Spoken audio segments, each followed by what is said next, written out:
میں آپ کے سامنے ایک ایسا مسئلہ پیش کرنے جا رہا ہوں جو کہ دنیا کا سب سے بڑا مسئلہ ہے۔ تو سن لیجئے، پہلے ہی سمجھ لیجئے کہ دنیا کا سب سے بڑا اور سب سے اہم مسئلہ توحید ہے۔ توحید کا معنی کیا آتا ہے؟ وحد یوحد توحید، وحد یوحد توحیدا، کسی بھی چیز کو ایک ماننا، تنہا گرداننا، اکیلا ماننا، اور یہی جب اللہ تبارک و تعالیٰ کی ذات سے جڑ جائے تو اسی کو توحید باری تعالیٰ کہتے ہیں، کہ اللہ تعالیٰ کو اس کی ذات میں، اس کی صفات میں اور اس کے اعمال میں تنہا اور ایکتا ماننا، ایک ماننا۔ اور یہ ایک ایسا مسئلہ ہے، ایک ایسی بات ہے اور ایک ایسا وعد جو 1,24,000 انبیاء کرام نے کیا۔ وہ کام، وہ کتنا اہم مسئلہ ہوگا، وہ کتنا اہم مسئلہ ہوگا جس کے لیے اللہ تعالیٰ نے نبی بھیجے، اور ایک نبی نہیں بھیجا بلکہ کم و بیش تقریباً 1,24,000 انبیاء بھیجے۔ وہ مسئلہ بہت اہم ہوگا، وہ کوئی معمولی مسئلہ نہیں جس کے لیے اللہ نبیوں کو بھیجے، اور پھر ایک نہیں 1,24,000 انبیاء کو بھیجے۔ اور پھر اسی پر بس نہیں، پھر ہر نبی کو لوگ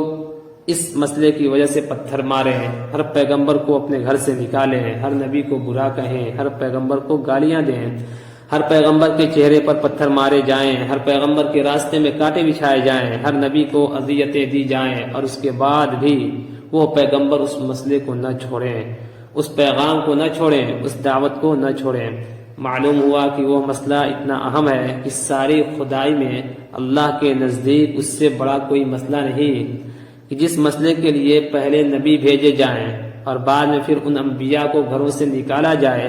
اور ان انبیاء کے چہروں پر پتھر مارے جائیں، اور وہ یہ سب کام کس لیے کیا جائے؟ کہ وہ توحید کی دعوت دے رہے ہیں، وہ توحید کی طرف لوگوں کو بلا رہے ہیں، اور اسی وجہ سے ان کو برا بھلا کہا جائے۔ لیکن پیغمبر اذیتیں اٹھا کر، تختہ دار پر لٹک کر، جیلوں میں جا کر، گھروں سے نکل کر بھی اس مسئلے کو نہ چھوڑیں۔ معلوم ہوا کہ اس اللہ کی خدائی میں اس سے بڑا کوئی مسئلہ نہیں، وہ مسئلہ توحید ہے۔ اور ہم لوگ توحید کا اقرار کرتے ہیں،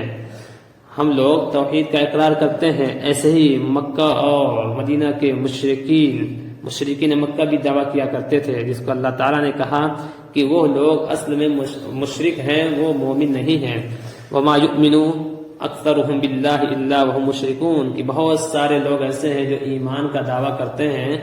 لیکن وہ لوگ مشرک ہیں، مسلمان نہیں ہیں۔ اسی طریقے سے ہم لوگ بھی توحید کا اقرار کرتے ہیں، ہم لوگ زبان سے کہتے ہیں کہ ہم توحید کے قائل ہیں، توحید کو ماننے والے ہیں، اللہ تعالیٰ کو اس کی ذات کے اندر، اس کی صفات کے اندر، اس کے معاملات کے اندر، اس کے اعمال کے اندر تنہا مانتے ہیں، یکتا مانتے ہیں۔ ہم زبان سے کہتے ہیں کہ توحید پر عمل کرنا بڑا ضروری ہے، ہم زبان سے کہتے ہیں کہ توحید کے بغیر چھٹکارا نہیں، ہم زبان سے لا الہ الا اللہ بھی پڑھتے ہیں، محمد رسول اللہ بھی پڑھتے ہیں، لیکن ہمارے عمل میں اور عقیدے میں توحید کی وہ روح نہیں جس کا تقاضا پیغمبروں نے کیا۔ اور ہم لوگوں نے یہ سمجھا کہ شاید شرک اسی کو کہتے ہیں کہ ایک پتھر کی مورت ہو اور اس کو سجدہ کیا جائے، ایک پتھر کی مورت ہو اس کو مشکل کشا کہا جائے، ایک پتھر کی مورت ہو اس کو خدا مانا جائے۔ صرف یہ شرک ہے، صرف یہ شرک نہیں ہے بلکہ اس کے علاوہ بھی شرک ہیں۔ شرک کس کو کہا جاتا ہے؟ شرک کا معنی کیا ہے؟ کہ جس چیز کا تقاضا اللہ سے کرنا ہے، جس چیز کی امید اللہ سے کرنی ہے، جو چیز اللہ سے مانگی جاتی ہے، جو چیز اللہ تعالیٰ ہی دیتے ہیں، اور جس چیز کا اللہ سے ہی تقاضا کیا جا سکتا ہے، وہ تقاضا اللہ تعالیٰ کے علاوہ کسی بندے سے کیا جائے تو یہ شرک ہے۔ کسی پتھر سے کیا جائے تو یہ شرک ہے، کسی مورت سے کیا جائے تو یہ شرک ہے، سورج سے کیا جائے تو یہ شرک ہے، چاند سے کیا جائے تو یہ شرک ہے، درختوں سے کیا جائے تو یہ شرک ہے، دیوتا سے کیا جائے تو یہ شرک ہے۔ جس چیز کا تقاضا اللہ سے کرنا ہے، ہم کائنات کے کسی بھی آدمی سے اس کا تقاضا کریں، اسی کا نام شرک ہے۔ اور اسی شرک کی جڑوں کو کاٹنے کے لیے 1,24,000 انبیاء کرام تشریف لائے۔ ہر پیغمبر نے ایک ہی کلمہ دنیا کے سامنے رکھا، نبیوں کا نام بدلتا رہا، پیغمبروں کا نام بدلتا رہا، لیکن دعوت ایک ہی رہی، پیغام ایک ہی رہا، عنوان ایک ہی رہا، مشن ایک رہا، نصب العین ایک رہا، اور لائے عمل ایک رہا، اور وہ کیا تھا؟ لا الہ الا اللہ۔ یعنی ہر نبی کے دور میں نماز کا طریقہ بدلتا رہا، زکوٰۃ کا طریقہ بدلتا رہا،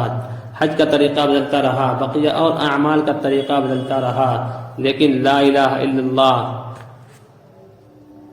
آدم کے زمانے میں بھی ایک تھا، حضور کے زمانے میں بھی ایک تھا، ہر پیغمبر کے زمانے میں لا الہ الا اللہ ایک تھا، فرق کوئی نہیں تھا۔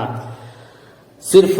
رسالت کے اندر فرق تھا کہ جو بھی نبی بن کر کے آیا اس کے نام کے ساتھ اس کے نبی ہونے کا دعویٰ لگا ہوا تھا۔ یعنی آدم آئے تو لا الہ الا اللہ، آدم صفی اللہ، نوح آئے لا الہ الا اللہ، نوح نجی اللہ، ابراہیم آئے لا الہ الا اللہ، ابراہیم خلیل اللہ، موسیٰ آئے لا الہ الا اللہ، موسیٰ کلیم اللہ، اسماعیل آئے لا الہ الا اللہ، اسماعیل ذبیح اللہ،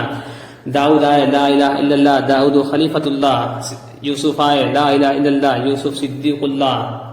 اور عیسیٰ اسلام آئے تو لا الہ الا اللہ، عیسیٰ روح اللہ، اور ہمارے نبی صلی اللہ علیہ وسلم آئے تو لا الہ الا اللہ محمد رسول اللہ۔ یعنی آپ دیکھتے چلے جائیں ابتدا سے لے کر انتہا تک، آدم سے لے کر ہمارے نبی تک، ہر نبی کے زمانے میں کلمے کا جو پہلا جزو ہے وہ ہمیشہ ایک ہی رہا، صرف بعد کا جو جزو ہے اس کو اللہ تعالیٰ اس نبی کے ساتھ بدلتے رہے۔ یعنی سمجھ میں یہ آیا کہ نبی کا زمانہ بدل سکتا ہے، نبی الگ الگ ہو سکتے ہیں، لیکن توحید کی جو دعوت ہے وہ الگ نہیں ہو سکتی، وہ ہمیشہ